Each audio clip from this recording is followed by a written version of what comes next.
Good morning.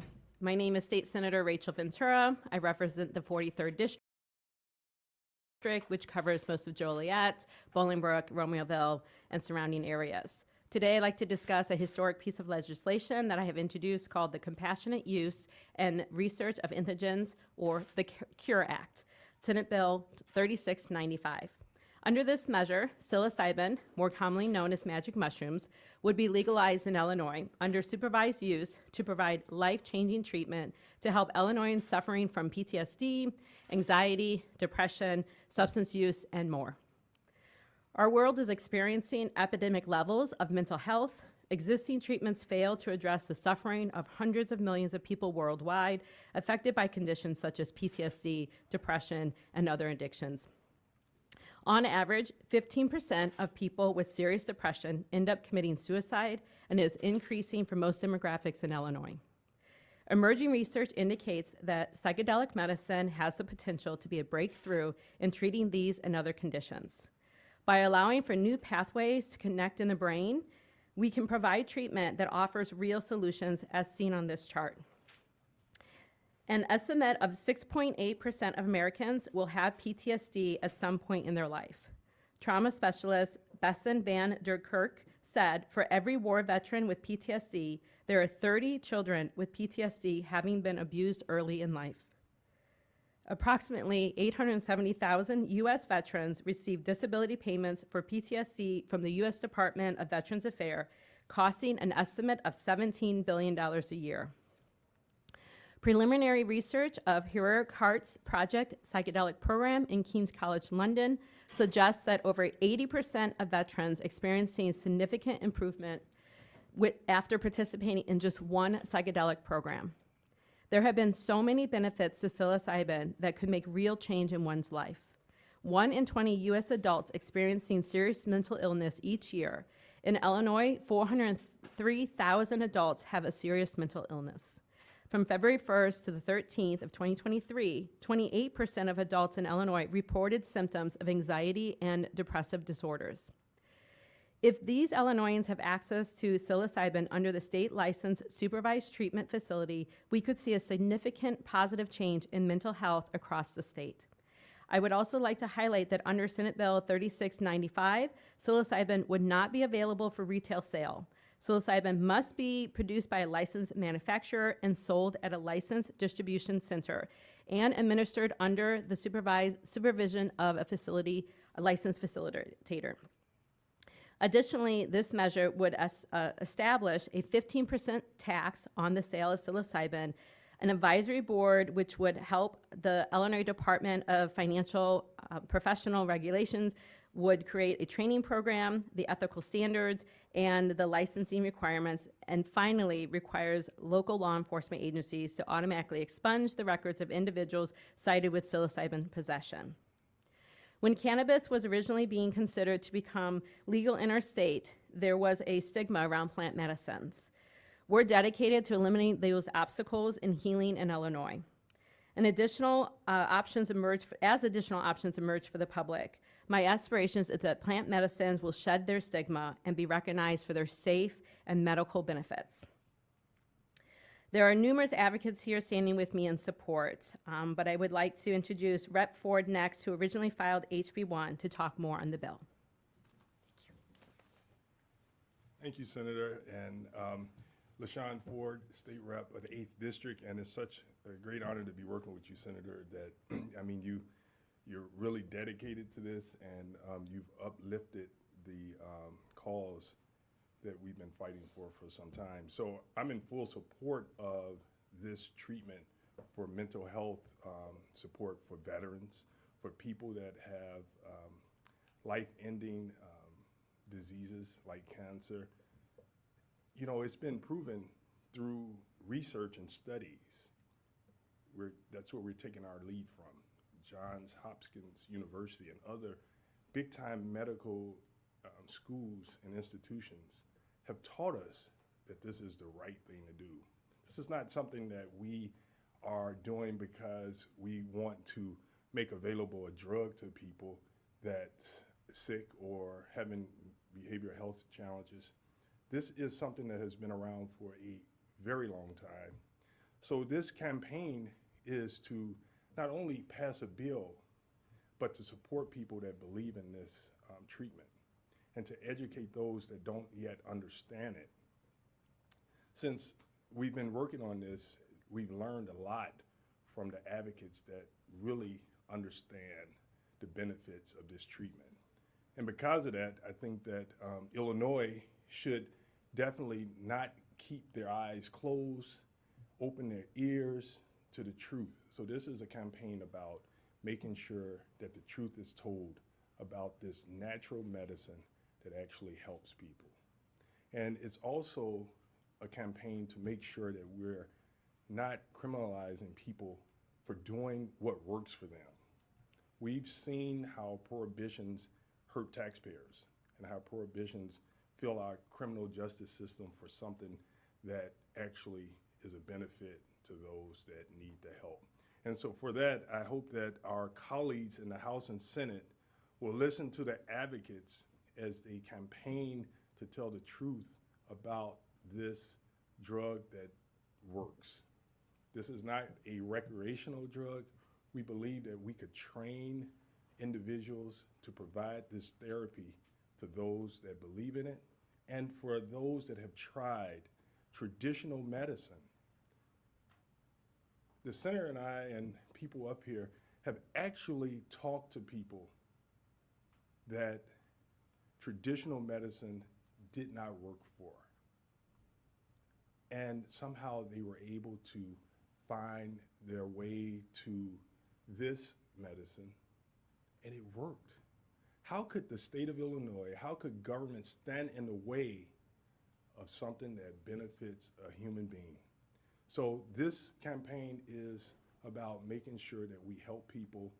And just imagine, Senator, how many thousands of people we can help in Illinois if we pass our bill.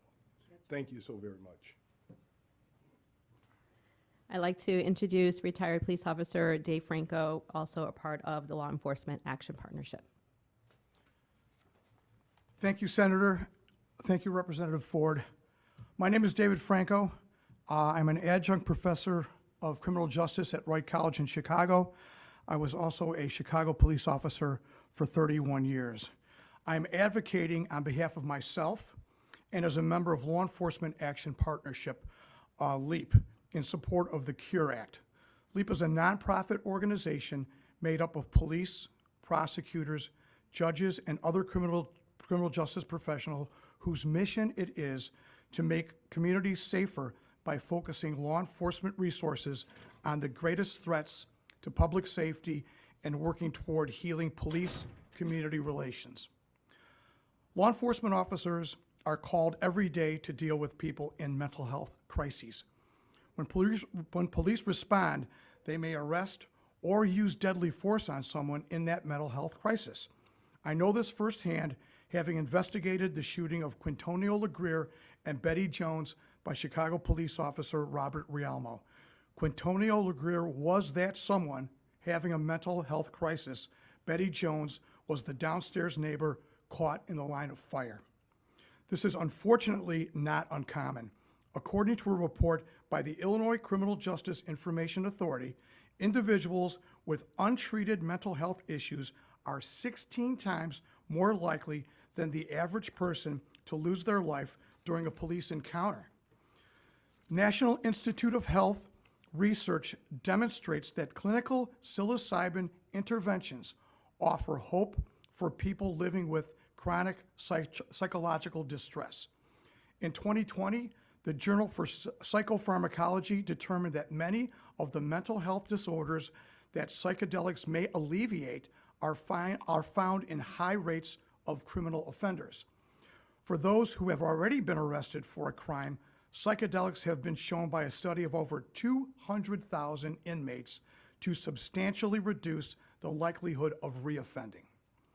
By addressing these conditions through therapeutic application of entheogens, there is a possibility of lessening dangerous encounters for law enforcement. In addition, the cities and jurisdictions that have decriminalized these naturally occurring plants have not seen any significant public health or safety issues with entheogens as the source. With that, LEAP is excited to see Illinois joining the growing number of states and municipalities working to provide treatment options for individuals that are truly in need by passing the CURE Act. Thank you very much for this opportunity. I'd like to introduce our next advocate, Dr. Jeff Beachy. Excuse me.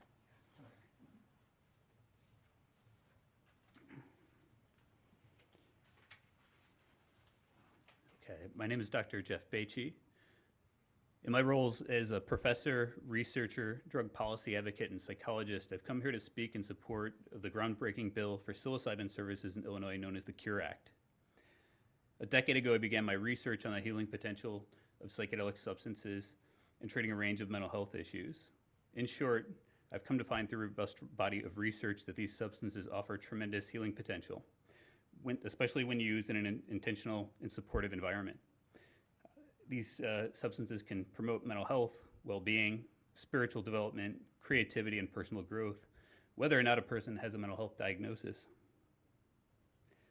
I began supporting my therapy clients and discussing their psychedelic use, and then legally providing psychedelic-assisted therapy using ketamine at an organization called Sana Healing Collective.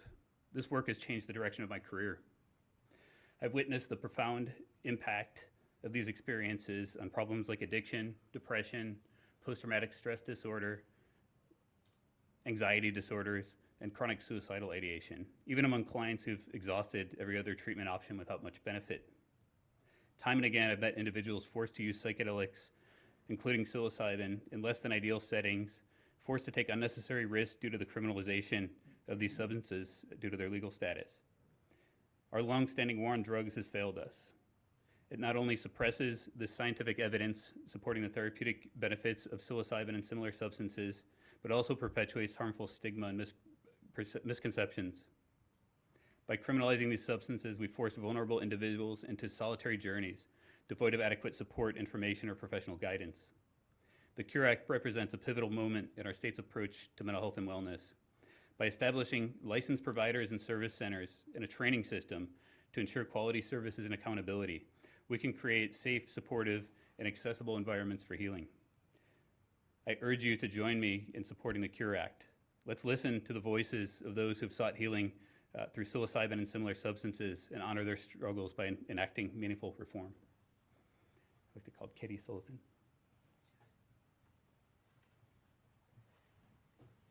Thank you for being here, everyone. My name is Katie Sullivan. I'm a family nurse practitioner. I'm also a co-founder of Modern Compassionate Care, which is an integrative wellness practice where I work with medical cannabis patients and clients undertaking ketamine-assisted psychotherapy. I'm also a member of the Illinois Department of Health's Medical Cannabis Advisory Board, and actually on a more personal note, I'm the widow of a U.S. Marine. So since I started my career, Illinois has made significant strides in reforming its approach to drug policy and mental health care. 10 years ago, with the introduction of medical cannabis, marked a pivotal shift, offering new treatment options for countless individuals. But that journey has not been without its lessons. And one of the most critical has been the need to balance the burgeoning industry's commercial aspects with the paramount importance of patient access and care. That's something we are still trying to achieve within the cannabis sphere. But as we stand on the threshold of another historic shift with this proposed Illinois CURE Act, we are presented with an opportunity to apply those lessons. The CURE Act, which seeks to legalize the compassionate use and research of psychedelics such as psilocybin, is not just legislation, but a statement of our values and priorities as a community. The Illinois CURE Act takes a fundamentally different approach than we have seen with cannabis in our state. It places the needs of patients and the guidance of experienced healing professionals at its core, rather than relegating them to the periphery in favor of business interests. This is evident in the expanded role of the advisory board, which is tasked with ensuring that treatment protocols, training protocols, and access mechanisms are designed with the best interests of patients in mind. The board ensures that the voices of those most affected by the legislation are not just heard, but are instrumental in shaping policy. Another critical aspect of the CURE Act is its prioritization of decriminalization. Drawing from the challenges faced in the medical cannabis sphere, where legal and regulatory hurdles often impede access for those most in need. The CURE Act, however, seeks to eliminate such barriers to psychedelic therapy. By decriminalizing the possession and use of these substances in controlled therapeutic settings, we can ensure that more individuals have access to potentially life-changing treatments without fear of legal repercussions. And finally, the Illinois CURE Act acknowledges the importance of equity and access, particularly for communities historically marginalized and disproportionately impacted by previous drug policies. This legislation is a step toward rectifying past wrongs and ensuring that all Illinois residents have equal access to new and emerging treatments. As we advocate for the Illinois CURE Act, let us remember the lessons learned from the medical cannabis era. We have the chance to set a new standard for drug policy and mental health care, one that truly puts the well-being of patients first, leverages the expertise of healing professionals, and prioritizes equitable access over profits. In moving forward, let us not replicate the past, but instead break a new path that reflects our highest ideals of compassion, care, and community. Thank you. And let me introduce Bruce Seawick. Thanks, Bruce. Morning, everybody. My thanks to Senator Ventura and Representative Shawn Ford. I hope my short speech will open minds and hearts. My name is Bruce Seawick. I'm a licensed therapist, addiction counselor, and the retired CEO of Leiden Family Service, a community mental health service, and the SHARE program, which is an inpatient substance use treatment facility. I have worked in the field of mental health and addiction for almost 30 years with a wide range of clients. Today is the 5th anniversary of my daughter's death by suicide. She spent decades trying to feel better about herself and received therapy and psychotropic medications in the 3 states she lived in at any given time. When I brought her back to Chicago, I was determined to help her navigate the mental health system. After 4 years of therapy and medication, she gave up and took her life on March 7th of 2019, and I found her. The mental health system failed her, and she was not able to get relief, and she was not able to access anything to give her hope. Psilocybin therapy could definitely have given her insight and saved her life.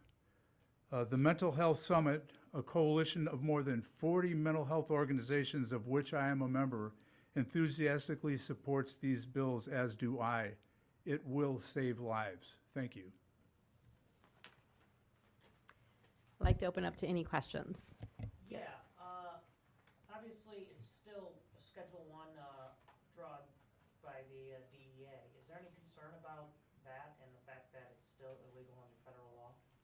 I think that federal employees who live here in Illinois would not be able to access this, even if we legalize it here in Illinois. But other than that, I don't see a concern. We've seen this in other policies with cannabis. Several other states are moving in this direction. Colorado and Oregon have both legalized it. California and Arizona are currently looking at similar policies. Indiana, Texas, and Missouri are looking to research this. And of course, the FDA is continuing their research with their breakthrough diagnosis or labeling for PTSD. I don't see any Republicans. Is there bipartisan support? I have spoke with some of the Republicans on the Senate side. Right now, it's fairly new. There's been a lot of questions of it, but I would point to Indiana. GOP Senate passed this bill as researched out of their committee, so I don't think that this is a partisan issue. It shouldn't be. It's about the quality of life and people's mental health, and I would hope that my Republican colleagues will join us in that. So I was wondering what your plan was to make the treatment more affordable and accessible to people, because I do see that in Eugene, Oregon, at one of their centers, prices range from $500 for a single 0.4 gram microdose to $3,500 for a single 4 gram session. So I was just wondering, like, what sort of ways would you all think about making it more accessible to people? Yeah, so the bill currently has that Medicaid would have to cover this. Some of the beginning estimates are looking at $10 a gram, and typical doses could be 2 to 4 grams, so we're looking at, $20 to $40 for that. However, the individual must stay at the facility from anywhere from 6 to 8 hours to make sure the effects of the medicine has worn off, and so that can eat up a lot of labor costs. And so I'm sure the market will kind of look at that, but the advisory committee will be making those recommendations through this process with the state. Have you heard from insurance companies about this bill? We have not. We're not mandating that other insurances cover this. We are hoping that they will see the real benefit to this. There's a lot of money that are spent on SSRIs and other mental health treatment, which for some individual works very well, but for some it's not. It's really not the cure that they're looking for. And so we're hoping that long term this will be a savings both to the state, the patients, as well as insurance companies.